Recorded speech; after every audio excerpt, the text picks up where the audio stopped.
lunes dio inicio la parte formal de la campaña de 2021. Si consideramos que esta es la elección más grande de nuestra historia, una pregunta válida es si la oposición está a la altura de la contienda electoral. ¿Qué tanta oportunidad tiene la oposición, las oposiciones, de recuperarse de la derrota que sufrieron en 2018? Para debatir este tema le damos la bienvenida en el octágono. En una esquina tenemos a Poncho Gutiérrez de SDP Noticias y en la otra esquina al influencer Jorge Garcés Laureano. Buenas noches a los dos, gracias por estar en el octágono. Los invito a conocer las reglas de este debate. Cada participante tendrá un tiempo determinado para hablar, el cual le será indicado previamente por el moderador. Cuando haya concluido su tiempo, sonará un timbre que se escuchará así. De todas formas, los participantes podrán consultar el tiempo que les queda en el reloj que aparecerá en la pantalla. Los participantes no se podrán arrebatar la palabra, solamente podrán hacer exclamaciones o preguntas breves. Déjenme plantearles la primera pregunta de esta noche.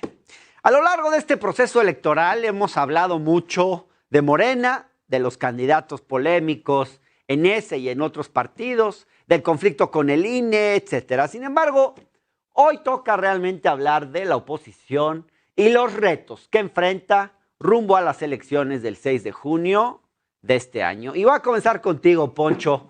¿Cómo llega la oposición partidista al inicio de esta campaña electoral? ¿Realmente le ves oportunidad de disputarle un lugar al obradorismo?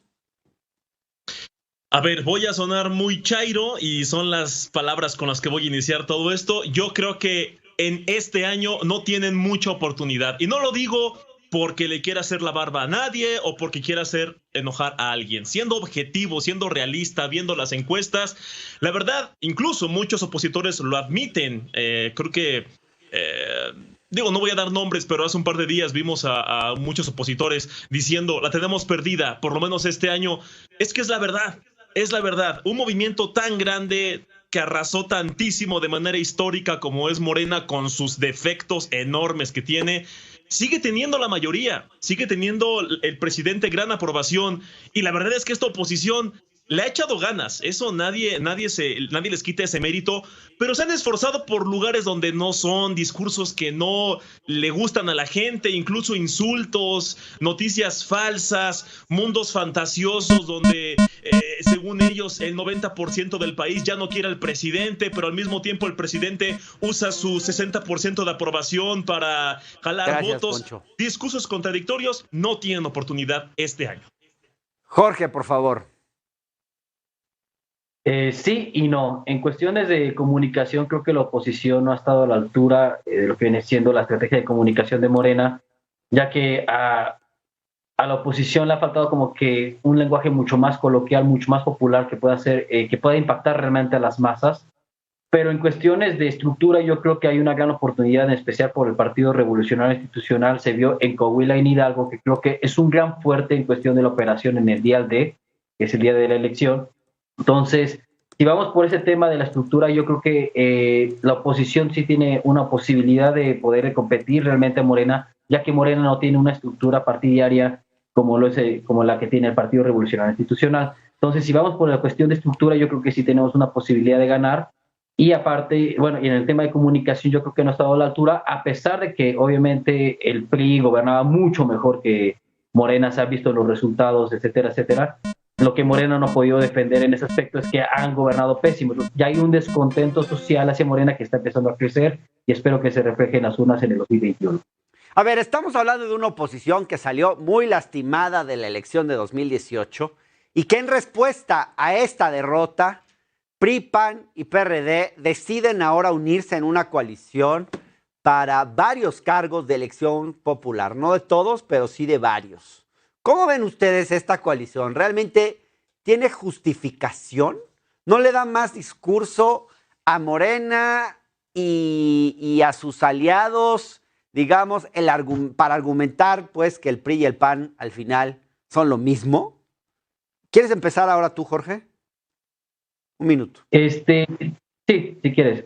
Yo creo que, por ejemplo, bueno, la alianza obviamente no es una alianza ideológica, ojalá lo fuera, ojalá tuviera como que una agenda que fuera en cuestión de la vanguardia de los problemas y los retos del futuro. Creo que es una alianza electoral, como lo había comentado en la parte pasada, es una cuestión también de sumar estructuras para operar en el día de y para así poder ganar las elecciones. Una cuestión de arrebatarle la mayoría Morena en cuestiones en el Congreso y también competir en las gubernaturas para no permitir que Morena gane la mayoría. Entonces es una estrategia, bueno, es una alianza electoral, una alianza de estructuras, más no ideológica. Si partimos de ahí, yo estoy de acuerdo con esta alianza que en esta cuestión de la polarización, obviamente sí contribuye, que es la mafia del poder, pero obviamente Morena es la mafia del no poder. Ellos no han podido hacer nada en cuestión. Se ha visto que la economía cayó, se ha visto que el empleo ha caído, la inversión se ha caído, la pobreza laboral ha aumentado, hay más pobres. Entonces, es la mafia del no poder contra la mafia del poder. Entonces, es esta polarización que se ha generado hoy en día. ¿Qué contestas a eso, Poncho? Mira, me entristece decir, Hernán, que estoy en desacuerdo contigo cuando dices que la oposición salió herida, raspada. Pues yo creo que no, yo creo que terminó en coma. Ahorita está inconsciente la oposición, está grave, está en el suelo. Y esta alianza de va por México, sí por México, pacto por México, como se llamen, porque les encanta todo por México a los partidos de oposición, aliarse le dio la razón a Andrés Manuel. Él durante años dijo, hay una mafia del poder, el PRI y el PAN son lo mismo, nada más están simulando que se pelean, pero al final pactan. Y durante años dijeron, no, ese señor está loco, jajaja, su complot, es su esquizofrenia, es su paranoia, y al final se une el PRI, PAN y PRD, o sea, para rematar, el PRIANRD.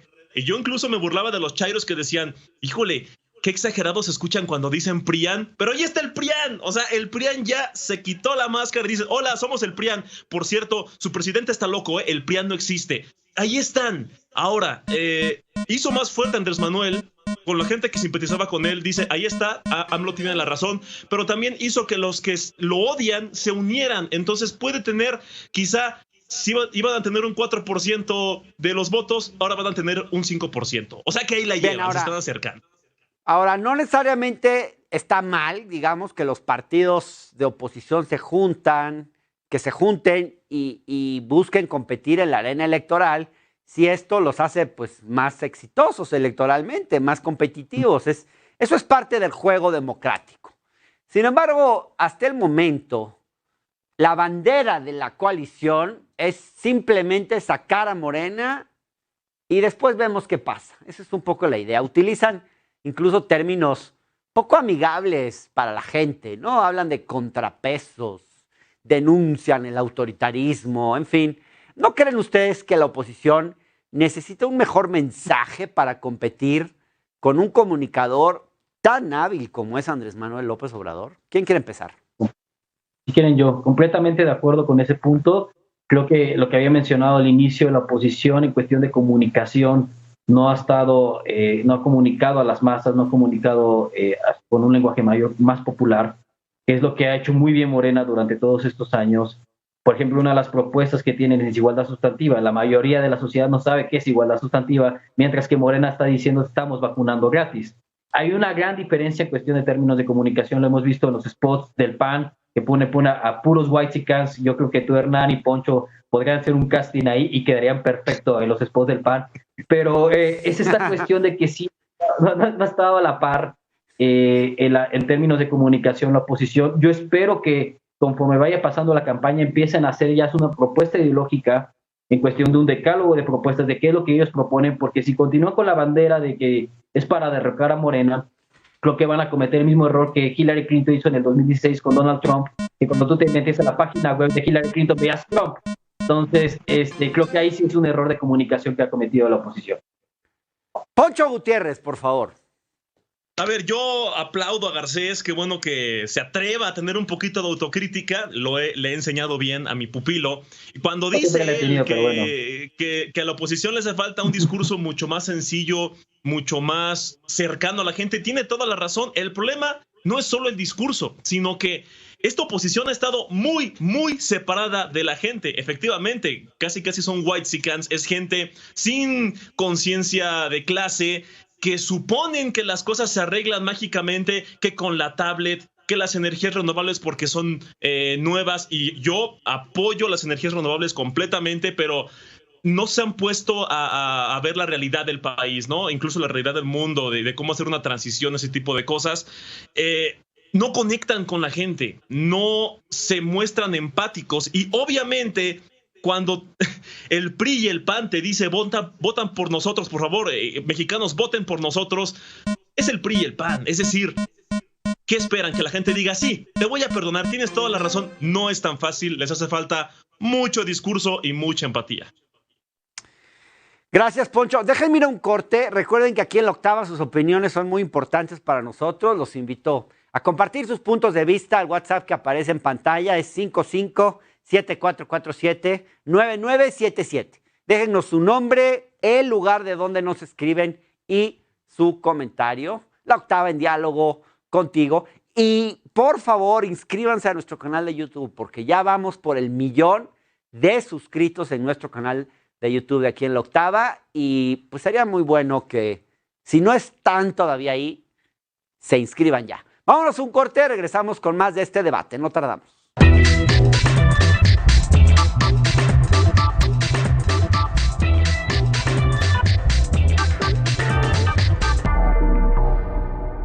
Gracias, estamos de vuelta en el Octágono, una mesa de debate aquí en La Octava. Estábamos hablando en el corte anterior sobre la falta de un mensaje potente en la oposición, pero lo cierto es que también hay un vacío de liderazgo. ¿No les parece preocupante, por ejemplo, que los líderes más visibles de la oposición, por lo menos del PAN, hoy sean Ricardo Anaya y Diego Fernández de Ceballos, por ejemplo? Vamos a empezar contigo ahora, Jorge. Bueno, me encantó que Poncho ya aprendió una nueva palabra en su vocabulario, que es conciencia de clase. Creo que lo vamos a ver en sus tweets de hoy en adelante. Ya sabe, porque es como Morena, característica de la ignorancia, pero qué bueno que aprendió una nueva palabra. En cuestión de los líderes, obviamente como del PAN, que están regresando estas figuras políticas, creo que eso te habla de que no hay nuevos cuadros dentro de la oposición, en especial jóvenes que puedan ser nuevos líderes sociales dentro de sus partidos políticos, y se tenga que recapitular lo que están diciendo personajes del pasado. Creo que en esa cuestión el PRI sí está creando nuevos cuadros, está formando nuevos cuadros que tiene sus estructuras como Red Jóvenes por México, PRIMX, lo que viene siendo también la escuela de políticos, etcétera, etcétera, la escuela de cuadros. Entonces el PRI se está obviamente, como siempre, preparándose hacia el futuro, creando y formando nuevos cuadros, mientras que el Partido Acción Nacional ahorita está cayendo en cuestión de retomar sus personajes del pasado, y creo que también ese es un error en cuestión de términos de comunicación, el tener estos personajes que ya, literal, ya no deben de estar en la política. Poncho, adelante. Efectivamente, le urge a la oposición un personaje que represente no solo a la oposición, porque ya hay muchos representantes de los intereses de la oposición. Ese es el problema. Un representante de la oposición debería ser alguien con quien la gente, el pueblo, los mexicanos se identifiquen, hay un poco de empatía, por lo menos, ¿no? Un poco de interés en los problemas de la gente. Ahí le voy a conceder la única a Garcés, que el PRI tiene un poquito más de tacto, está abajo con la gente, está la estructura, convive con ellos. El PAN tristemente vive en una burbuja llamada Twitter, en la que piensan que si 20 tuiteros todo el día se la están mentando a AMLO, esa es la prueba definitiva de que la mitad del país no quiere a Andrés Manuel. Viven en un mundo más fantasioso que el que ellos dicen que viven los simpatizantes de AMLO. Por lo menos el PRI sí tiene una estructura y está preguntándole a la gente qué necesitan, qué quieren, qué si no, que irregular o irregular, lo que tú quieras, habrá que analizar eso, pero están con la gente. Esa es la única que le concedo a Garcés, digo, para que no me odie, porque aparte de que me envidia, pues me odia porque lo humillo públicamente. No, pero ahorita me respondes. Es que hay que explicar la dinámica Garcés a veces con manzanitas. Ahorita respondes, amigo. Pero el PRI por lo menos tiene eso, pero al PRI, al PAN, PRD, a quien sea, le urge una persona con quien la gente se identifique. Sale alguien whitexican, sale alguien de otra generación, sale alguien acusado de 1000 cosas. la verdad es que no hay empatía, la gente no va a votar por eso. Y por muy inconforme que estés con Morena, muchas personas no traen esta idea de que, bueno, con tal de sacar a Morena, voto por quien sea. No, eso no pasa, eso solo pasa en Twitter. Porque en Twitter es como, no recuerdo cuál es este intento de trending topic hashtag que dice 2021 fuera Morena o voto útil en contra de Morena o algo así. Sí. Solo pasa en Twitter. En el país no existe eso. A ver, y otro tema que hay que analizar, me parece, son las listas de candidatos a diputados. Vemos cartuchos muy quemados. Está ahí Margarita Zavala, está ahí Santiago Krill, está Gabriel Cuadri. En el PRI vemos a familiares de políticos como Emilio Gamboa, al ex gobernador Rubén Moreira. Bueno, vimos el agandalle de Alito Moreno al colocarse junto a la secretaria general Carolina Villano en los primeros lugares de la lista. En fin, ¿qué les hace o qué creen ustedes que le hace falta a la oposición para lograr formar liderazgos más atractivos, más interesantes, con una narrativa y un discurso diferente? ¿Por qué creen que están repitiendo las mismas caras? Poncho. La oposición tiene algo que le critican a Andrés Manuel, que es una cerrazón, que no escuchan, que no tienen autocrítica. Tú puedes llegar, yo como alguien que soy abiertamente antiopositores, ¿no? En mi página es bullying derechairo todo el día, pero llego y les digo, oigan, es que esto lo están haciendo mal opositores. ¡Ah, ya llegó el chairo, el peje zombie, el amlopet y no sé qué más! Es decir, ellos solo escuchan a sus... Sí, les encantan esos peyorativos que no sé ni quién se los inventó, que el croquetero y no sé qué más, ¿no? Solo entre ellos escuchan, ese es el problema. Entonces llega un Diego Fernández y todos, ¡ay, sí, el héroe que esperaba a México y la oposición! Y solo escuchan ellos en su club de la Casa del Árbol de los opositores. Obviamente, su realidad es que todo lo que hacen está bien. Y es lo que le critican al presidente, pero ellos hacen lo mismo. Si tuvieran un poquito de apertura y escucharan las inconformidades de la gente, digo, obviamente, dejando a un lado los fanáticos que todos les van a criticar, pero escuchando un poquito qué es lo que quiere la gente, dirán, oye, quizá no quieren a este personaje, quizá no quieren que les sigamos diciendo 30 millones de perplejos, como muchas veces han insultado a los que votaron por Andrés Manuel. Les hace falta eso, escuchen a la gente, dejen de suponer que cualquiera que esté en desacuerdo con la oposición es un chairo, eso les surge. Jorge Garcés Laureano, ¿qué contestas ante estas fuertes declaraciones? Poncho, hablas de reglas y ni siquiera respetas tu tiempo, pero bueno, te extiendes de más. Sobre esta cuestión del... obviamente es morenista, ya sabes que le gusta la falta de transparencia, pero bueno, es claro y evidente que a los partidos de la oposición le ha faltado autocrítica. Yo creo que el PRI, obviamente, por la gran historia que ha tenido, por toda que también le ha correspondido ser oposición en diversas ocasiones, tiene mucho mayor autocrítica y lo dice y lo afirma. Entonces, por eso es que siempre digo, el PRI es como tu primer amor, siempre va a regresar. La cuestión de los personajes y de los nuevos cuadros que se tienen que formar es como la relación tóxica que tenemos, pero curiosamente quienes tienen la peor autocrítica son los de Morena. Lo hemos visto que en sus características del fascismo, incluso ya lo vivió Herrán, que se le consideró traidor por este John Ackerman, que lo acusó de ser un infiltrado, a ti, Poncho, que también te han criticado cuando te atreves a criticar a López Obrador, es porque una de las características del fascismo es que hay un gran culto a la personalidad y quien critique a quien critique al líder es considerado traidor. Entonces, quienes tienen la menor autocrítica son los de Morena y Poncho, tú lo sabes y lo has experimentado. Pero realmente, a ver, honestamente, yo no conozco a ningún político autocrítico, ni del gobierno ni de la oposición. ¿Realmente los hay? ¿Ustedes han visto casos de autocrítica que digan, órale, aquí sí hubo una autocrítica seria? ¿O estamos viendo simplemente una oposición que no es autocrítica porque pues nunca ninguna oposición lo ha sido? ¿Qué tienes que decir sobre esto, Poncho?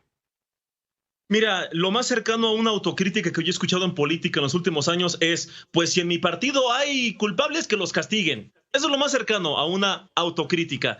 Ahora voy a jugar al abogado del diablo. Le voy a dar un poquito de razón a Garcés otra vez. para que vean que yo sí me acerco más a la objetividad, a diferencia de él. Muchas gracias, Poncho. A mí sí me ha tocado que a pesar de que todo el día estoy molestando derechairos, cuando critico algo del gobierno o del presidente o de cualquier persona de la 4T, sí me llueven muchas críticas y me dicen, es que chayotero, es que Televisa, que el PRIAN, que tu hueso.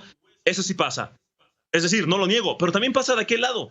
Y no es como el PRI robó más o algo. También pasa. El ejemplo que ahorita daba es verídico. Vas a Twitter.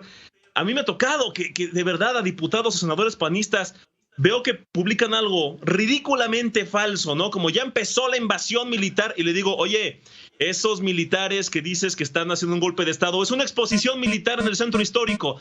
Ya llegó el palero 4T Chairo Maromero y te bloquean. Entonces, autocrítica no existe. Jorge. Al menos la oposición cuando dicen si es corrupto, debería estar en la cárcel. No que en el caso de Morena los defienden. Por ejemplo, al menos el PRI detuvo a su Duarte.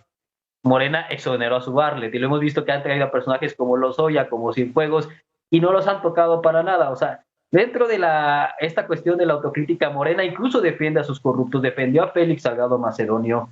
Defendió a otros personajes como Carlos Lomelí. Ahorita con Alfonso Durazo lo van a defender estos días.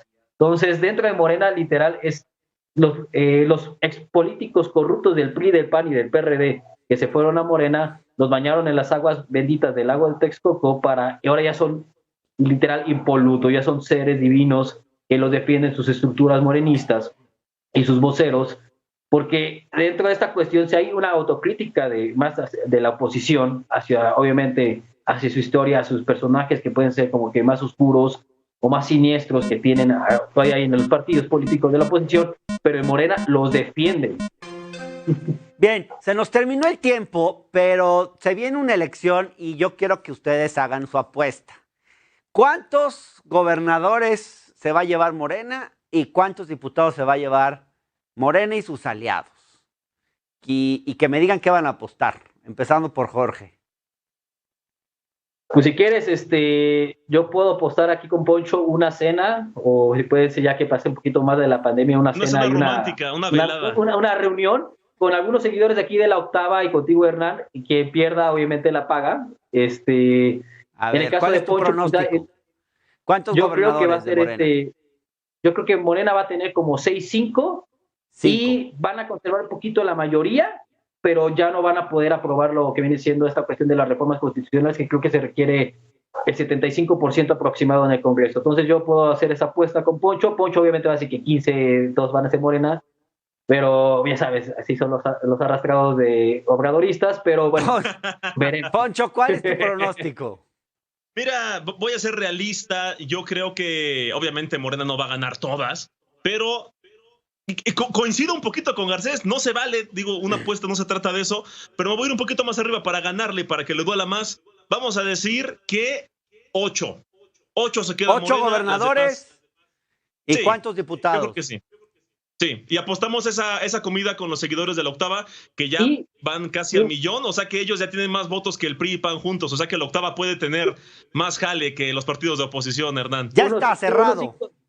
Dale, unos 5 seguidores. Cerrado. Poncho, te pones una playera del PRI, si yo gano, yo me pongo una de Morena y lo subimos a Twitter. Okay. Esa está interesante. Tú te pones una de Ganso y yo una del PRI. Y recuerda, en la cena. Estábamos mejor cuando estábamos peor, Poncho. Y el PRI va a gracias por estar hoy en el Octágono, gracias a ustedes por seguirnos. Nos vemos después de este corte. Tenemos más aquí en el Octágono, tenemos una sorpresa, ya lo van a ver.